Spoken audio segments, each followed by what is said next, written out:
Well, hello there. Good evening. Good evening, good evening, good evening. It is day 87. Day 87 of reading the Bible in a year. And I've got 4 readings to do again today. But these readings aren't as long as they could be, as they have been. Right. Let's get reading. This reading is 1 Samuel chapter 20. Jonathan's loyalty to David. Then David fled from Noath in Ramah and went and said to Jonathan, "What have I done? What is my iniquity, and what is my sin before your father, that he seeks my life?" So Jonathan said to him, "By no means you shall not die. Indeed, my father will do anything, either great or small, without first telling me. And why should my father hide this thing from me? It is not so." Then David took an oath again and said, "Your father certainly knows that I have found favour in your eyes." And he has said, "Do not let Jonathan know this, lest he be grieved. But truly as the Lord lives and your soul lives, there is but a step between me and death." So Jonathan said to David, "Whatever you yourself desire, I will do it for you." And David said to Jonathan, "Indeed, tomorrow is the new moon, and I should not fail to sit with the king to eat. But let me go, that I may hide in the field until the 3rd day at evening. If your father misses me at all, then say, David earnestly asked permission of me that he might run over to Bethlehem, his city, for there is a yearly sacrifice there for all the family. If he says thus, 'It is well,' your servant will be safe. But if he is very angry, be sure that evil is determined by him. Therefore you shall deal kindly with your servant, for you have brought your servant into a covenant of the Lord with you. Nevertheless, if there is iniquity in me, kill me yourself, for why should you bring me to your father?" Then Jonathan said, "Far be it from you, for I know certainly that evil was determined by my father to come upon you. Then would I not tell you?" Then David said to Jonathan, "Who will tell me? Or what if your father answers you roughly?" And Jonathan said to David, "Come, let us go into the field." So both of them went out into the field. Then Jonathan said to David, "The Lord God of Israel is witness. When I have sounded out my father, sometime tomorrow or the 3rd day, indeed there is good toward David, and I do not send to you and tell you, may the Lord do so much more to Jonathan. But if it pleases my father to do you evil, then I will report it to you and send you away, that if you may go in safety, and the Lord be with you, as he has been with my father. And you shall not only show me the kindness of the Lord while I still live, that I may not die, but you shall not cut off your kindness from my house forever.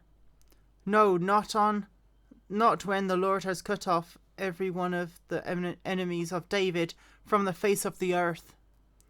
So Jonathan made a covenant with the house of David, saying, "Let the Lord require it at the hand of David's enemies." Now Jonathan again caused David to vow, because he loved him, for he loved him as he loved his own soul.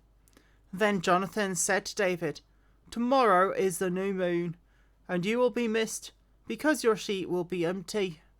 And when you have stayed 3 days, go down quickly and come to the place where you hid on the day of the deed, and remain by the stone Ezel.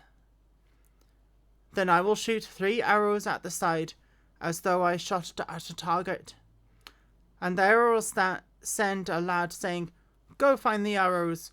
If I expressly say to the lad, Look, the arrows are on this side of you, get them and come, then, as the Lord lives, there is safety for you and no harm.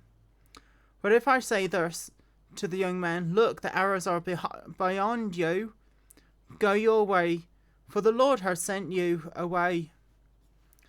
And as for the matter which you and I have spoken of, indeed, the Lord be between you and me forever. Then David hid in the field, and when the new moon had come, the king sat down to eat the feast. Now the king sat on his seat, as at other times, on a seat by the wall, and Jonathan arose, and Abner sat by Saul's side. But David's place was empty. Nevertheless, Saul did not say anything that day, for he thought, Something has happened to him. He is unclean, surely he is unclean. And it happened the next day, the 2nd day of the month, that David's place was empty again. And Saul said to Jonathan, his son, Why has the son of Jesse not come to eat, either yesterday or today? So Jonathan answered Saul, David earnestly asked permission of me to go to Bethlehem. And he said, I'll say it in Jonathan's voice. David earnestly asked permission of me to go to Bethlehem. And he said, Please let me go, for our family has a sacrifice in the city, and my brother has commanded me to be there. And now, if I have found favour in your eyes, please let me go, get away, and see my brothers. Therefore he has not come to the king's table. Then Saul's anger was aroused against Jonathan, and he said to him, You son of a perverse, rebellious woman, do I not know that you have chosen the son of Jesse to your own shame, and to the shame of your mother's nakedness? For as long as the son of Jesse lives on the earth, you shall not be established, nor your kingdom. Now therefore send and bring him to me, for he shall surely die. And Jonathan answered Saul his father, and said to him, Why should he be killed? What has he done? Then Saul cast a spear at him to kill him, by which Jonathan knew that he was determined by his father to kill David. So Jonathan arose from the table in fierce anger, and ate no food the 2nd day of the month, for he was grieved for David, because his father had treated him shamefully. And so it was in the morning that Jonathan went out into the field at the time appointed with David, and a little lad was with him. Then he said to his lad, Now run, find the arrows which I shoot. As the lad ran, he shot an arrow beyond him. When the lad had come to the place where the arrow was, which Jonathan had shot, Jonathan cried out after the lad, and said, Is not the arrow beyond you? And Jonathan cried out after the lad, Make haste, hurry, do not delay. So Jonathan's lad gathered up the arrows and came back to his master. But the lad did not know anything, only Jonathan and David knew of the matter. Then Jonathan gave his weapons to his lad, and said to him, Go carry them to the city. And as soon as the lad had gone, David arose from a place toward the south, and he fell on his face to the ground, and bowed down 3 times. And they kissed one another, and they wept together, but David more so.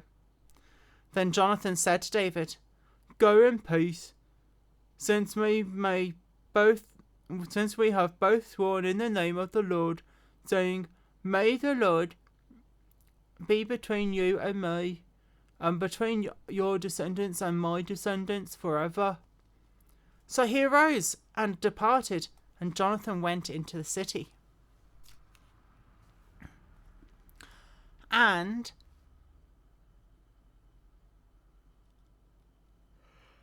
verse 41, the end of verse 41 is why so many people think that David and Jonathan had coupling. Does it matter to me? No. Does it matter to the people alive now? No. Did it matter to the people back then? No. And if you think it matters to you, it doesn't. Because David still had all the concubines, all his wives, and the servants. And Solomon had more so of each. Right, I will stop there for this reading, and I will see you in the next reading, which is 1 Chronicles chapter 4. See you in a minute.